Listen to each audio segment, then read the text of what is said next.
Leading this joy of devotion up the spine, offering it at the point between the eyebrows. Let's begin our meditation, listening to this prayer demand by Paramahansa Yogananda from his book Whispers from Eternity. This demand is called Demand Not to be Enslaved by the Ego or by ego-centered passivity. I want to use my own will, but guide it ever farther toward the golden paradise of all fulfillment. For I would be infinity's smiling child, confident of being imprisoned no longer behind bars of fruitless desire and withered hopes. I would break the shameful cords of lethargy that have presumed to hold me and step fearlessly into freedom. Released, I now blaze my way through forests of every limitation and delusion. Oh, my little vain ego may strut proudly, saying, "Behold my glory, worship me." But I will look through its transparent form and behold thine unimaginable beauty, clothed in the subtle form of the whole universe. The silence-tuned hearing of my soul will ignore that tiny boasting masquerader, my little self impersonating thee, and will listen rapturously to the wind-borne, fragrant music of thine own matchless voice, whispering across the ages, I am He.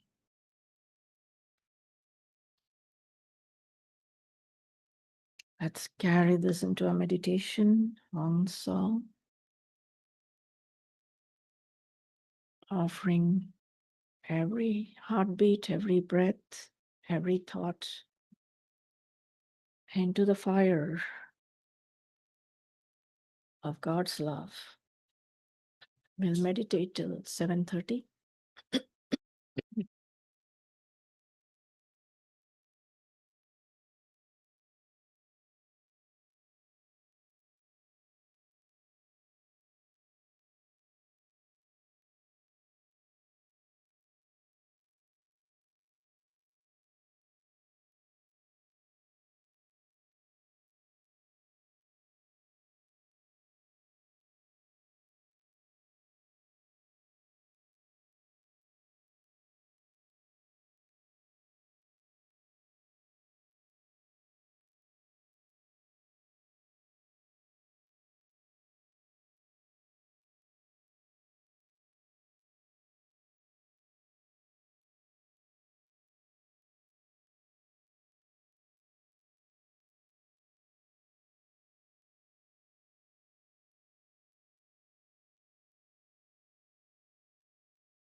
Share the blessings by chanting Om.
Good evening, everyone.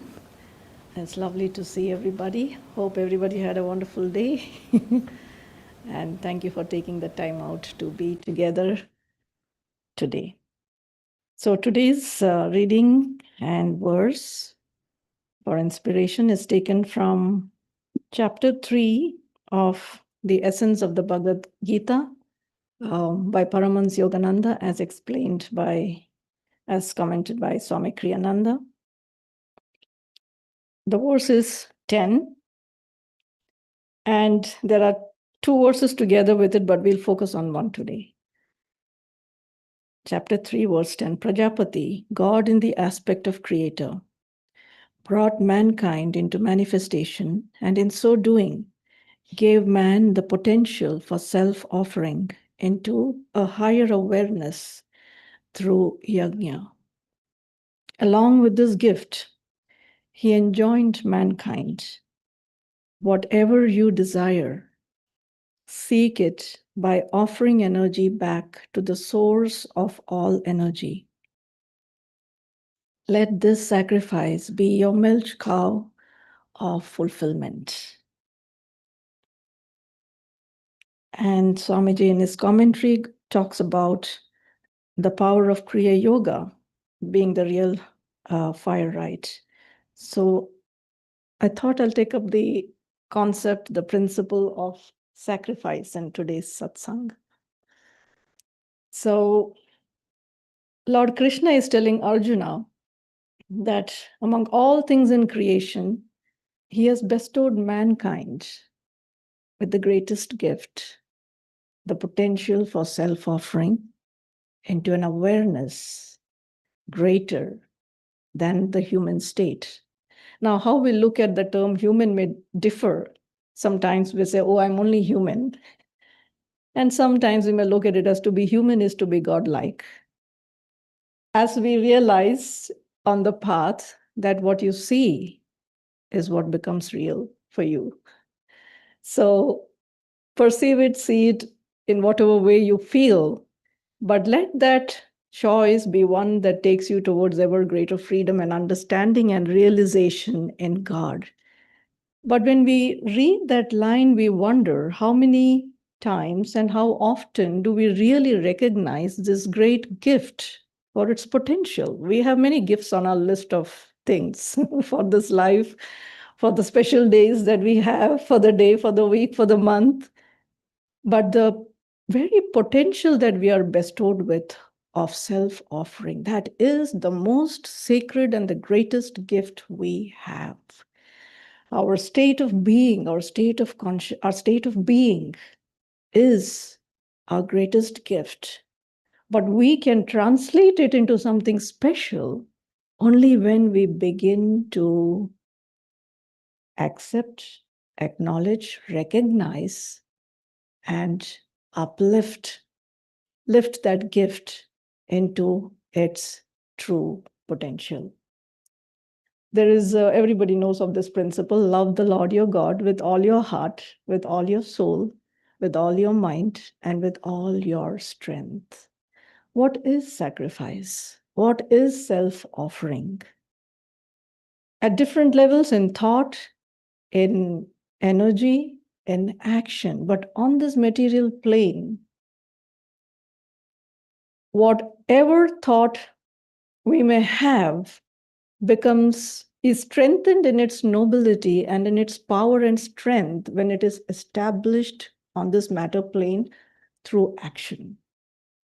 Without action, it can become philosophical, it can become empty, it can become almost to some degree worthless because we talk, but it doesn't show. So, in this understanding of sacrifice, I want to pick it up by this thread, by this high principle: love the Lord your God with all your heart, with all your mind, with all your soul, with all your strength. Love being the heart of the offering.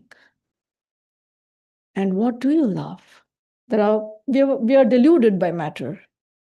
It is our greatest delusion because the ego identifies with all things as its own, in possession of it, and does not understand its role as an instrument, that it is only a channel for spirit to uplift that which it perceives into its higher state. And therefore, to recollect in our memory that all these various appearances are God in numerous forms. That in the people we love, in the service we love, in the job we love, in the cookie we love, everything, in the fruit we love, can we draw into our awareness the power of God's sweetness, of God's love. And then again, how do you enjoy that experience? With all your heart. That all your likes, all our dislikes to be transmuted into one love. One love, one God. With all our soul, recognizing the soul as our true source of being, that individualized spark of God. All our mind, all our thoughts devoted, directed towards that one love, and all our strength, every ounce of our energy, every atom of our being, dowered with the goodness of God. This is the essence of concentration. In all that we do, we wonder, how do I concentrate? This is the principle. Love the Lord your God. Whatever you're doing, that's God and love. Habituated to this material plane, we forget often where the energy flows from, where the power of our senses flow from. And therefore, Lord Krishna, in further verses, says that mankind strives to labor. And Yoganandaji uses a wonderful allegory. He uses the example of a mule burdened with a bag of gold. He says the gold is no use to the mule because of its ignorance, but yet it suffers under the weight of that gold. And he said, mankind that is, burdened with material consciousness is just like that mule. You labor and strive hard for years and get very little in return for all that labor. And you suffer and groan under the weight of that heavy labor, receiving nothing but suffering and worry in return. And Krishna says, the way out of that suffering is perform spiritual sacrifices, spiritual ceremonies. All those Vedic rituals, the fire ceremonies that we practice, the real inner rite, we all know, all of us here are Kriya Yogis.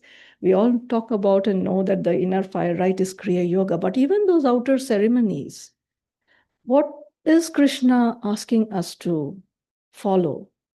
He's saying, let every one of our actions also be a spiritual ceremony. A ceremony is not one that is confined to a date and time. Yes, there is the auspicious occasion of it, and the outward aspect of it is very important. But what is the heart of a ceremony?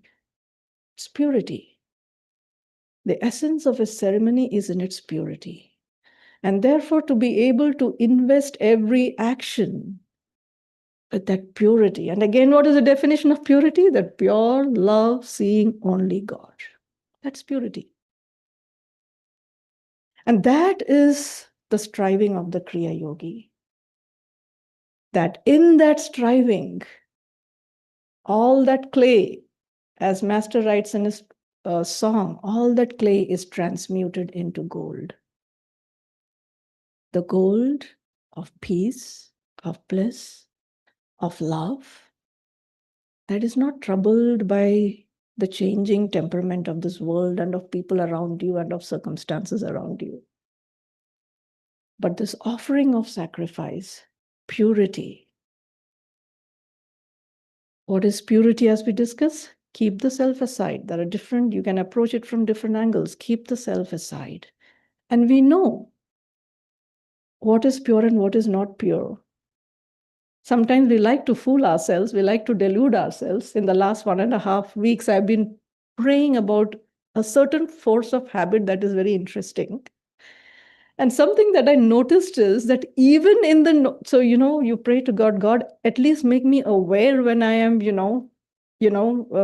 channeling the wrong energy, at least make me aware. And the interesting thing is often I'm aware and I'm still doing it. That is that subconscious force of habit that even as much as you want to get out of it, that vortice, the power of that vortice in your spine, we cannot underestimate that power. It's interesting. Error keeps us humble. That doesn't mean be in error, but it keeps, but I found a certain power to it. It keeps you humble. But yes, we want to rise out of it. And the way to rise out of it is humility, because you realize you cannot do it by yourself. God has to do it through you. And if that force of habit and awareness is still taking you down the road into that abyss, into that darkness, it's because we have not invited God enough into that practice. It's because we don't love God enough into our practice. It's because the ego is still holding sway. But there's the adventure too. It's been fun. It's been hilarious.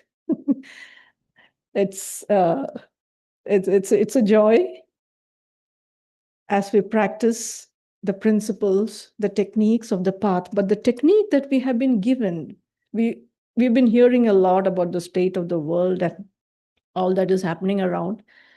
We are in the midst of a great transition. Not something small, but one yuga is transitioning to the next yuga. That's a big transition that has called forth sacrifices from the masters, from the awakened sons of God themselves. The most powerful technique of salvation has been revived for this transition and for this age.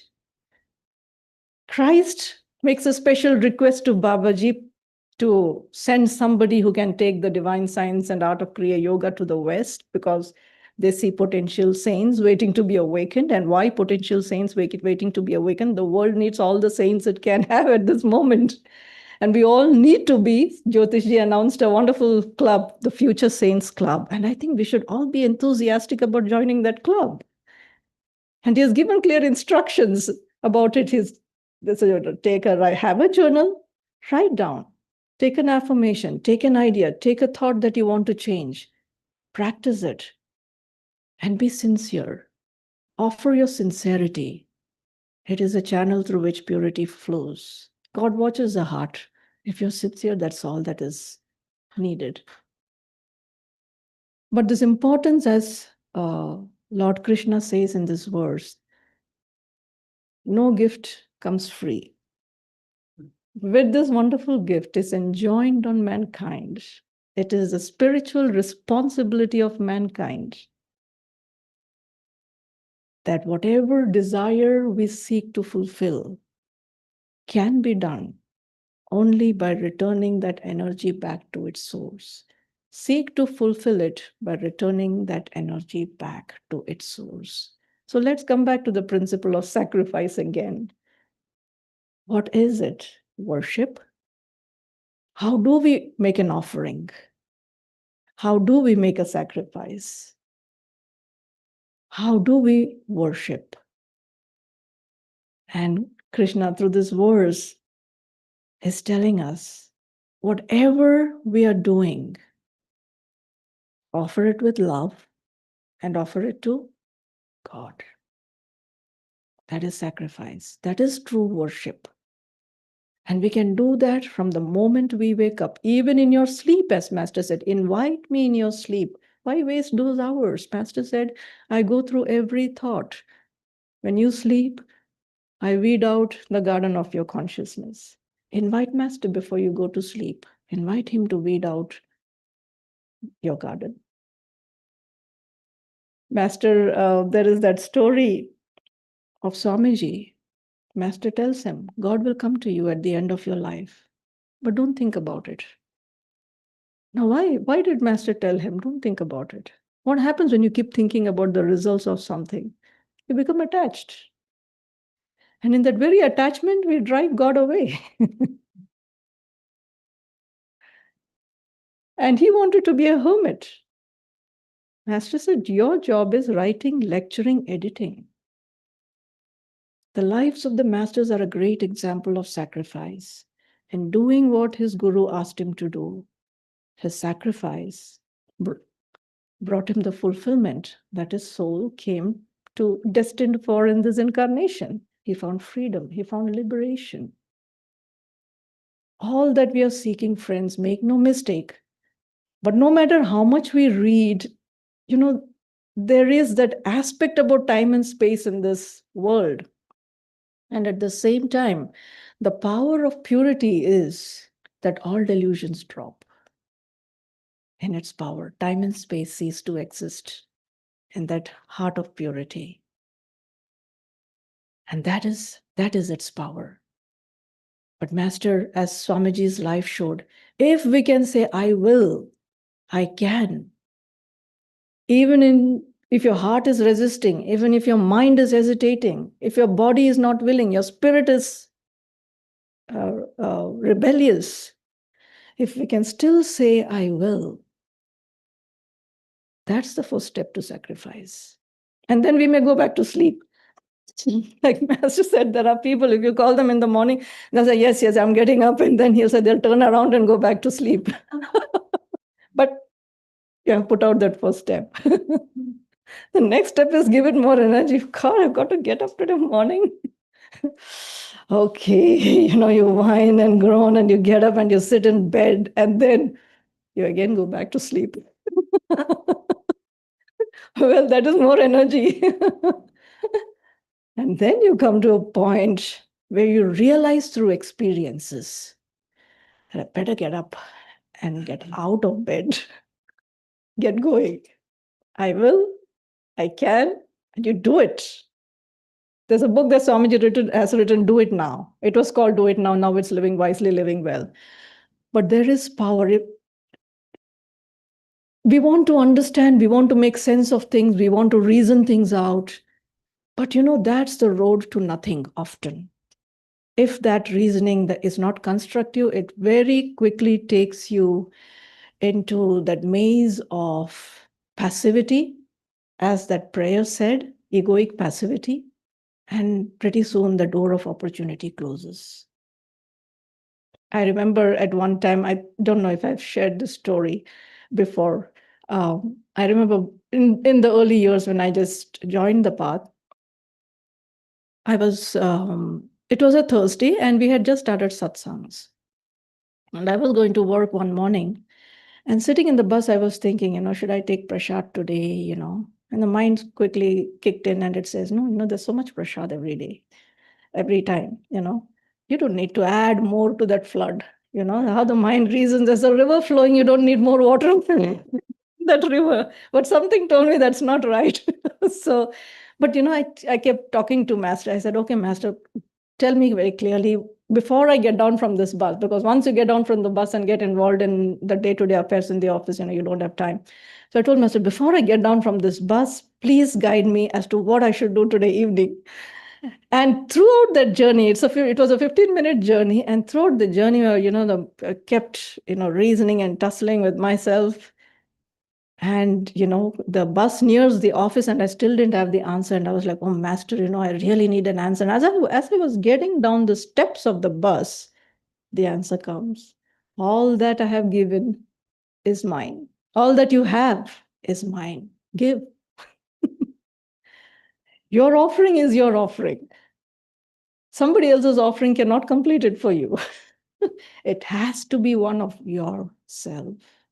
That is the very foundation of creation, that God did not make this creation taking things from here and there. A portion of his own consciousness was given. And so in every offering, in every sacrifice, it must be a portion of your consciousness. It is the blood that redeems. And that is the highway. And every day, as we practice, as we prepare ourselves every day, every morning, one prayer that Swamiji used to say every morning, Lord, thy will, not my will. That's where it begins. You have to orient your mind and spirit that is caught in Maya. It's powerful. You give it the right direction, it will walk the path. But if the mule is already going in the wrong direction, no matter how many times you try to push it, it's not going to go back into the right direction. Sometimes, as Master said, and sometimes you have to let it stand. You have to take that burden, you have to carry that burden, that weight of being bound in time and space by the ego, of being enslaved. And then, but there's always hope. And that's what the masters bring. Prayer, that awareness, no matter how many times it comes and slips from your awareness. If your heart is sincere, God will keep bringing it back. As I was experiencing in this time, it was not once that, okay, God brought it to my awareness. I didn't follow it. It was running through the back of my mind and I still went there. But because of sincerity, he keeps bringing it back. Each time he shows me the mirror and says, okay, watch where you're going. And that is the process of sacrifice. That against the grain of this matter-bound spirit, you must battle. And no matter how many times you're falling, to just lift yourself again. It's a sacrifice. It's an offering of the self that God embraces with love. And that's the redemption. That's the salvation. Each time, no matter how much your heart is sad, if you can just give it that keyword, rejoice, be happy, stay joyful. It may be crying inside, doesn't matter. Rejoice. Hold on to that word. They have spirit. Hold on to every straw you can find. That's the sacrifice.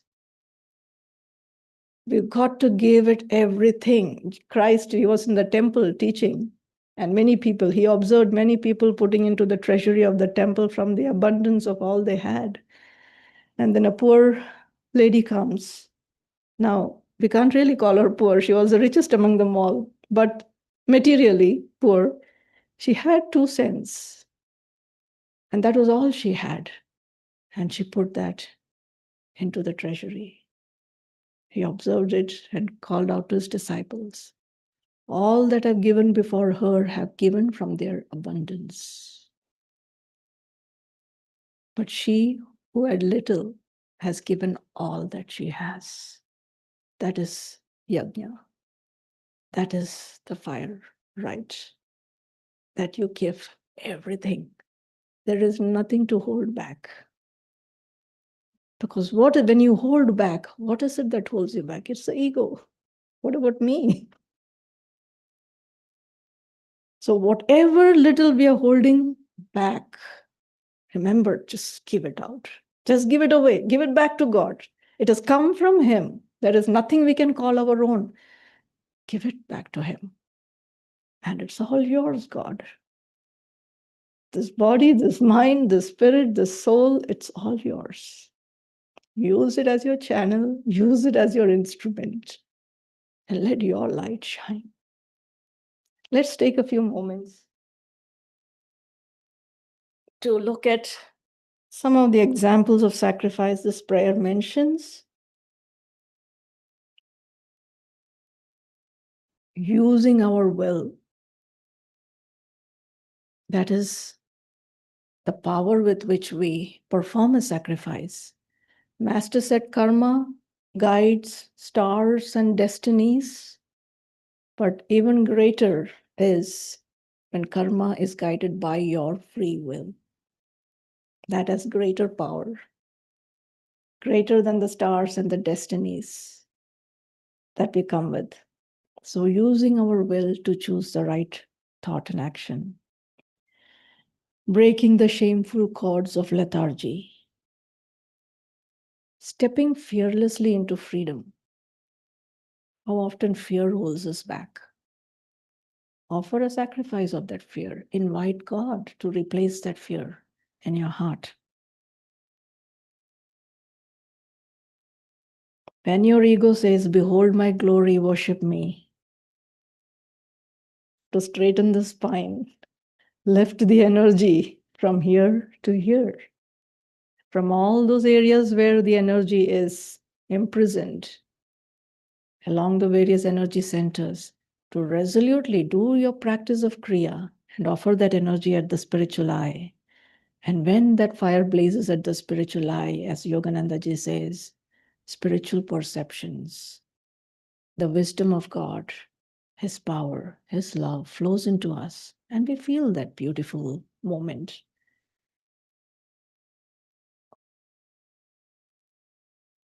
When the little self impersonates God,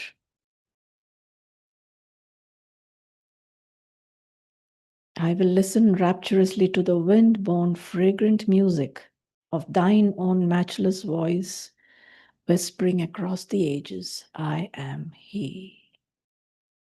Closing our eyes, let's tune into that whisper. It has been silently following us through the ages, and it is with us again, whispering, I am He. Om Shanti, Shanti, Shanti. Now have an arati.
Let us now share the blessings of this evening of the Masters with all souls everywhere, visualizing this light of God, bringing His peace and harmony wherever there is darkness, wherever there is disharmony.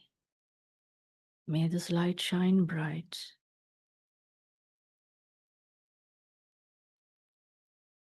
And all those who need comfort, solace in body, mind, and spirit, may they find it in His light. Let us offer this prayer of Paramahansa Yogananda. Divine Mother, Thou art omnipresent. Thou art in all Thy children. Manifest Thy healing presence in all bodies, in all minds, and in all souls. Rubbing our palms together, let us send out these blessings to all.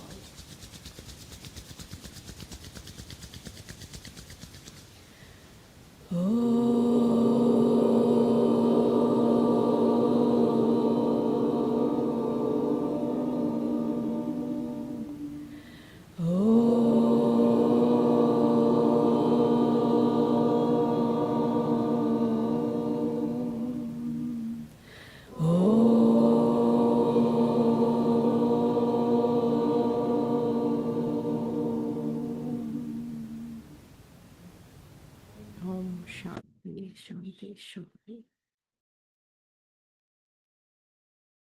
Well, we have a new friend, special friend in our midst. Mirabai, please come.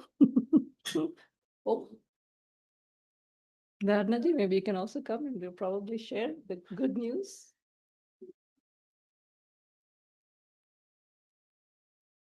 So, in case any of you have not heard already, this is my fiance from Ananda Pisa. And I am delighted that Master has brought her into my life. And I wish I could have invited all of you to the wedding, which is tomorrow. But my budget, we can only squeeze so many people in Swamiji's house. And I wanted real cheese on the pizza. We've got a Italian style pizza oven in our dining room, and she's Italian, so it seemed appropriate. There's been a lot of miracles along this whole path of coming together. Amit had scheduled with Anandita a yoga teachers retreat starting tomorrow. And when Drupada gave us a date, it was tomorrow. And then I realized, oh, everyone that Mirabai knows best in India was in that yoga teachers retreat, which she did online from Pune. And so it's like they're all coming together tomorrow. Let's do it there tomorrow. So that's just one example of the little miracles. Just the one. Yes. There have been others. There have been others. Do you want to say anything? No. Okay. I'm sorry for my English. I'm not able to say anything, but of course, I share what he said, and I am happy to be here. I am happy to share this special moment with you. Thank you. And I'm grateful to masters because it's a gift. It's a gift for both of us. Oh, she barely got off the plane, literally. I mean, landed in Mumbai, the plane was late. She took a taxi to straight here. I said, do you want to rest? Do you want to rest? She said, let's go straight to the satsang. Yes, and it was the best choice we could do because when we arrived with the energization exercises, I feel immediately better, really, really better and full of joy. So thanks to the masters. Yeah. And Yeah. Yes, we all would love to share our house joy by sending 3 O's. Let's visualize Bhavani and Bhavani, the light of the masters. God's light and love, creating this beautiful. Let's share our house. Chanting 3 times. Oh.